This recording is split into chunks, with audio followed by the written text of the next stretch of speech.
अपनी मां की बात सुनकर अनिका गुस्से से लाल पीली हो उठी और तुरंत ही लैपटॉप बंद करते हुए बोली, यह आदमी हमेशा काम के समय गायब हो जाता है। मैंने 1 हफ्ते पहले उसे रमनीक भाई की शॉप से वो सेट लाने को कहा था और वो भुलक्कड़ भूल गया। आज मैं सोच रही थी कि उसे अपने साथ ऑफिस लेकर जाऊं, लेकिन ये महाशय तो घर पर है ही नहीं। मम्मी, क्या है ये? क्या मेरी ही किस्मत पे ये होना लिखा है? आपने मेरी शादी उस लड़की से क्यों कराई? सु बात करे छे, तुझे ऊपर जाने की इतनी जल्दी है? चित्रा की बात सुनकर अनिका कंफ्यूज्ड हो गई। तुरंत ही उसने कहा, नहीं तो, बिल्कुल भी नहीं। तो फिर शांति से बैठी रहे, क्योंकि तेरे सवालों के जवाब तो ऊपर जाकर तेरे पापा ही दे सकते हैं। तेरे साथ में मेरी भी किस्मत फूट गई। जैसे ही चित्रा ने यह कहा, वैसे ही अनिका ने सरप्राइज होते हुए कहा, कम ऑन मॉम, आ कई मजाक करनो टाइम छे? मैं मजाक कर रही हूं, तू मजाक कर रही छे। क्यों ले जाना है उसे ऑफिस? याद है ना, जब पिछली बार ले गई थी तो क्या हुआ था? क्या फिर से अपना मजाक बनाना चाहती है? ऑफिस जाने वाली बात को लेकर तुरंत ही चित्रा ने झटके खाते हुए कहा। अनिका लंबी सांस लेकर कहती है, आप बहुत फिक्र करती हो। मैं उसे ऑफिस के अंदर नहीं ले जाने वाली। वो मुझे ड्रॉप करने के बाद जूलर्स की शॉप पर होता हुआ घर आ जाएगा। बस इससे ज्यादा मुझे उसके साथ घूमने का कोई शौक नहीं है। अभी चित्रा और अनिका नक्श को बुरा भला कह ही रहे थे कि तभी नक्श वहां आ गया, पर उसने उन दोनों को नजरअंदाज करके अंदर जाना ठीक समझा। भाई साहब का एटीट्यूड देखने लायक था। जब अनिका ने देखा कि नक्श उसे इग्नोर करता हुआ अपने कमरे की तरफ जा रहा है, तो अनिका को और भी ज्यादा गुस्सा आ गया। उसी समय चित्रा ने नक्श पर तंज कसते हुए कहा, ये लो, आ गए साहबजादे नैन मटक्का करके। और हाँ, यहां तुम्हारी काम चोरी के बारे में बात चल रही है, समझे? अनिका को ऑफिस के लिए देर हो रही थी, इसलिए उसने चिढ़ते हुए चित्रा से कहा, मम्मी प्लीज, नॉट नाउ, अभी मुझे ऑफिस के लिए देर हो रही है। वहां विहान मेरा इंतजार कर रहा होगा। विहान का नाम सुनते ही नक्श के चेहरे का रंग फीका पड़ गया। अनिका ने नक्श के चेहरे के उड़े हुए रंग को पूरी तरह इग्नोर करते हुए उससे कहा, देखो, काम चोरी में तुम सबसे आगे निकल गए हो। मैं आज तुम्हें एक आखिरी मौका दे रही हूं। तुम मेरे साथ ऑफिस चलो और वहां से लौटते समय रमनीक भाई की शॉप से मेरा सेट उठा लेना। अब चलो, तुम्हारे कारण मैं पहले ही बहुत लेट हो चुकी हूं। नक्श चित्रा से तो कभी कभार बहस कर लिया करता था, लेकिन वो अपनी वाइफ अनिका से कभी भी जुबान नहीं लड़ाता था। अनिका और नक्श कुछ ही देर में अनिका के ऑफिस पहुंच गए। कार से उतरते हुए अनिका ने देखा कि उसके पास बहुत सारी फाइल्स हैं। अगर वो ऑफिस से किसी को बुलाएगी तो इसमें और भी ज्यादा टाइम वेस्ट होगा, इसलिए उसने नक्श की तरफ देखा और उसे अंदर आने के लिए कहा, ये सब लेकर अंदर चलो। अनिका आगे आगे चल रही थी और नक्श उसके असिस्टेंट की तरह हाथ में अनिका का बैग और सामान लिए उसके पीछे चल रहा था। अनिका जब अपने कैबिन में पहुंची तो उसका दोस्त और बिजनेस पार्टनर विहान बजाज पहले ही वहां बैठा उसका इंतजार कर रहा था। अनिका को देखकर विहान कुर्सी से खड़ा हुआ और बोला, यार अनिका, तुम कहां रह गई थी? पता है मैं पिछले 1 घंटे से तुम्हारा इंतजार कर रहा हूं। जब नक्श ने विहान की बात सुनी तो वो मन ही मन बोला, यह आदमी इतना खाली है कि 1 घंटे से यहां बैठा मेरी बीवी अनिका का इंतजार कर रहा है। अपने चेहरे पर अपॉलॉजीज लिए अनिका ने कहा, Vihaan, I am so sorry यार, कुछ लोगों के कारण घर से निकलने में देर हो गई। अनिका की बात सुनकर विहान के 1 घंटे इंतजार करने की शिकायत एक पल में ही गायब हो गई और वो बस मुस्कुराते हुए अनिका को ही देखे जा रहा था। वो आज बहुत ही ज्यादा खुश नजर आ रहा था और अनिका ने भी उसकी खुशी को नोटिस कर लिया था। विहान, तुम इतना मुस्कुरा क्यों रहे हो? तुम्हारी कोई लॉटरी लग गई है क्या? अनिका ने विहान से एक दोस्त की तरह मजाक में लॉटरी वाली बात पूछी थी, लेकिन विहान ने उसका जवाब देते हुए कहा, हाँ, ऐसा ही कुछ समझ लो। तुम्हारा आना किसी लॉटरी से कम है क्या? विहान की यह बात सुनकर अनिका और नक्श दोनों ही चौंक गए। नक्श ने गुस्से से विहान की तरफ देखा और बोला, भाई साहब, आप ऑफिस में हैं, इस बात को मत भूलिए और दोस्ती की सीमा भी नहीं भूलिए। नक्श की बात सुनकर अनिका ने नक्श की ओर देखा और उसे चुप कराते हुए बोली, तुम बीच में मत बोलो। और फिर वापस विहान की ओर देखकर बोली, मैं तुम्हारी बात का मतलब नहीं समझी विहान। विहान समझ गया था कि अनिका उसकी बात से थोड़ी अनकंफर्टेबल हो गई है, इसलिए उसने झट से बात बदल दी और बोला, अरे ये सब छोड़ो, मैं आज इतना खुश क्यों हूं ये इंपॉर्टेंट नहीं है। इंपॉर्टेंट ये है कि मैं तुम्हारे लिए एक गिफ्ट लाया हूं अनिका। ये बोलते हुए विहान और भी ज्यादा खुश नजर आने लगा और तभी उसने अपने बैग से नेकलेस का एक खूबसूरत बॉक्स बाहर निकाला और खोलकर अनिका के सामने रखते हुए बोला, ये देखो अनिका, तुम्हारे लिए डायमंड का रेयर नेकलेस। डायमंड नेकलेस देखकर अनिका सरप्राइज होते हुए विहान से बोली, ये तुम मेरे लिए लाए हो विहान? नक्श भी उस डायमंड नेकलेस को देखकर पहले तो चौंका, लेकिन कुछ देर ध्यान से उस नेकलेस को देखने के बाद गंभीर आवाज में बोला, ये तो उस रेयर नेकलेस की कॉपी है, ये ओरिजिनल नेकलेस नहीं अनिका। अनिका नहीं जानती थी कि नक्श भानुशाली खानदान से ताल्लुक रखता है। भानुशाली ग्रुप रेयर डायमंड के बिजनेस में भी है, और चूंकि नक्श भानुशाली ग्रुप का हिस्सा रह चुका था, इसलिए उसे डायमंड की अच्छी खासी परख थी। नक्श ने तो सही इरादे से अपना काम कर दिया था, लेकिन अनिका को नक्श की बात कुछ रास नहीं आई। अनिका ने नक्श को गुस्से से घूरते हुए कहा, तुम चुप रहो, कितनी बार बताना पड़ेगा कि बीच में मत बोलो।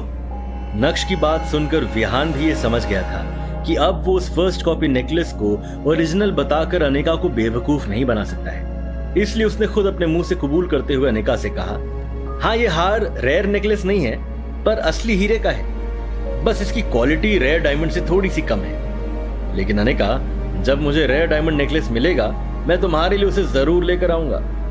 विहान की बात सुनकर नक्श को हंसी आ गई और वो बोला, अच्छा मजाक है, जिस डायमंड नेकलेस की तुम बात कर रहे हो उसके 10 ही पीस हमारी कंट्री में मौजूद हैं। अनिका, तुम इस सस्ते हीरे के नेकलेस को वापस कर दो, मुझे नहीं लगता ये इंसान अपना वादा निभा पाएगा। और ऐसे इंसान से हीरे का नेकलेस क्यों लेना, जब तुम्हारे पास मेरे जैसा असली हीरा मौजूद है। आज अनिका को विहान की हरकत से ज्यादा इस बात पर हैरानी हो रही थी कि अचानक नक्श के अंदर हर बात का जवाब देने की हिम्मत कहां से आ रही है। कुछ देर तक अनिका ये समझने की कोशिश करती रही और फिर उसने एक बार फिर से नक्श को चुप करवाया। तुम चुप रहोगे? नक्श के मुंह खोलने से पहले विहान को लगा था कि अनिका नेकलेस देखते ही उसके प्यार में पागल हो जाएगी। आखिर वो उसे कोई छोटी चीज नहीं, डायमंड का हार दे रहा था। यही वजह थी कि वो पहले से ही अनिका के कैबिन में आकर बैठा था और उसका इंतजार कर रहा था। लेकिन उस बेचारे को क्या पता था कि नक्श उसका सारा खेल ही खराब कर देगा। अब पोल तो उसकी खुल चुकी थी, तो वो करता भी क्या? शांति से चुप बैठने के अलावा उसके पास करने के लिए और कुछ भी नहीं था। अनिका को भी विहान की इस बेवकूफी की वजह से शर्मिंदगी महसूस हो रही थी। विहान ने अनिका को ऑकवर्ड सिचुएशन में डाल दिया था।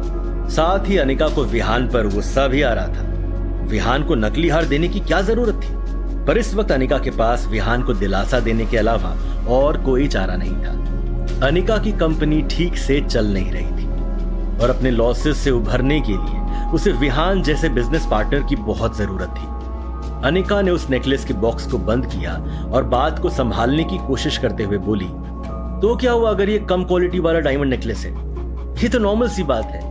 हर कोई उस रेयर हीरे के नेकलेस को नहीं खरीद सकता ना, क्योंकि हमारे देश में ऐसे हीरे के सिर्फ 10 हार ही हैं। और मुझे जहां तक याद है, पिछले साल उसमें से एक हीरे के नेकलेस की नीलामी हुई थी, जिसकी कीमत 1.5 से 2 करोड़ थी। मुझे ये तो नहीं पता कि उस हीरे के नेकलेस को किसने खरीदा था, लेकिन विहान, तुम्हें कोई रेयर डायमंड हार लाने की जरूरत नहीं है। ये भी बहुत सुंदर है, मैं इसे मेरे शोकेस में रखूंगी। Thank you for the gift. Anika की बात सुनकर तो विहान के जैसे तोते ही उड़ गए।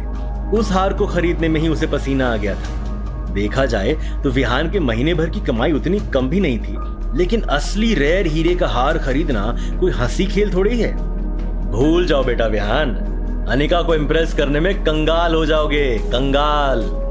वहीं नक्श अनिका को परेशान देखकर अपने किए पर पछताने लगा और सोचने लगा कि इतनी बड़ी बात हो जाने के बाद भी अनिका विहान का साथ दे रही है। नक्श की जिंदगी बदल गई थी, लेकिन वो अपनी बदली हुई जिंदगी को इतनी आसानी से अपनी बीवी के सामने नहीं रखना चाहता था। वो अनिका को पाना चाहता था, उसका दिल जीतना चाहता था। ये सब सोचते हुए नक्श ने अनिका की तरफ देखा और उसके करीब जाते हुए उससे कहा, अनिका, मैंने आज तक तुम्हें कोई सलाह नहीं दी, पर आज कह रहा हूं, यह आदमी तुम्हें इंप्रेस करने के लिए सस्ते हीरे का हार लाया है। ऐसे आदमी से तुम्हें बात भी नहीं करनी चाहिए। मैं तुमसे वादा करता हूं, एक दिन मैं तुम्हारे लिए असली रेयर डायमंड का हार लाऊंगा और उसके लिए मुझे जितनी भी मेहनत करनी पड़े मैं करूंगा।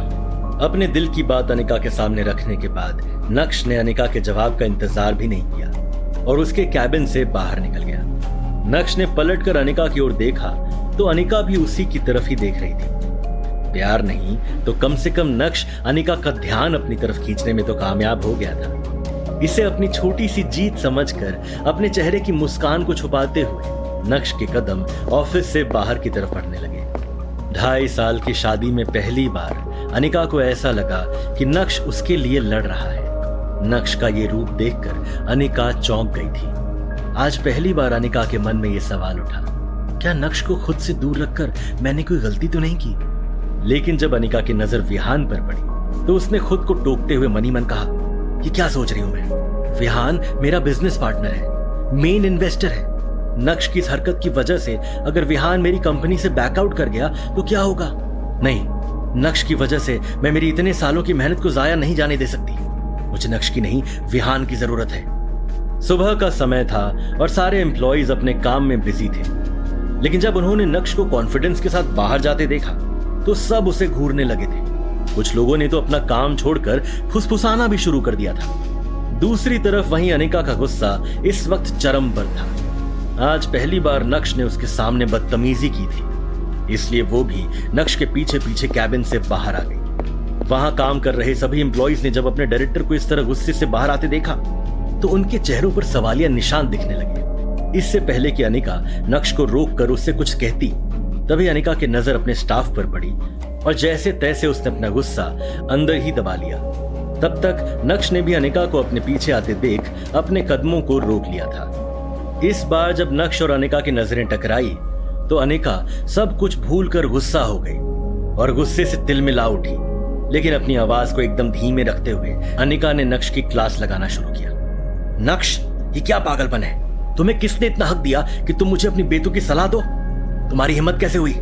गलती कर दी तुम्हें यहां लाकर। चुपचाप अब यहां से निकल जाओ, फास्ट। भले ही अनिका की आवाज दबी हुई थी, लेकिन उसकी बातों से उसका गुस्सा साफ साफ पता चल रहा था। नक्श ने अनिका की इस बात का भी कोई जवाब नहीं दिया। वो जानता था कि वो जितना बोलेगा उतना ही अनिका का गुस्सा बढ़ता जाएगा। उसे अनिका से जो कहना था वो उसे कह चुका था। अब बार बार उस बात पर बहस करने का कोई फायदा भी नहीं था। जैसे तैसे अनिका ने अपने गुस्से को दबाते हुए मामले को खत्म करने की कोशिश की, लेकिन उसे क्या पता था कि अभी तो मैटर की बस शुरुआत हुई है। पीछे से विहान भी गुस्से वाले अंदाज में बाहर निकल आया और अपनी कड़क आवाज में बोला, अबे ओए रुक, जाता कहां है? बीते 2.5 सालों में जिस नक्श के मुंह से एक आवाज नहीं निकली, वो नक्श आज अनिका को सलाह दे रहा था। कैसे? नक्श की हिम्मत के पीछे कौन छुपा था? क्या नक्श का अपमान देखकर अनिका के दिल में नक्श के लिए कुछ होगा, या फिर अनिका को बस अपने बिजनेस की ही पड़ी थी? विहान और नक्श के बीच क्या होगा? क्या विहान गुस्से में नक्श पर हमला करने वाला था? अगर ऐसा हुआ तो क्या अनिका नक्श को बचाएगी या फिर विहान का दांव उल्टा पड़ता हुआ नजर आएगा? जानने के लिए सुनिए Insta Empire only on Pocket FM.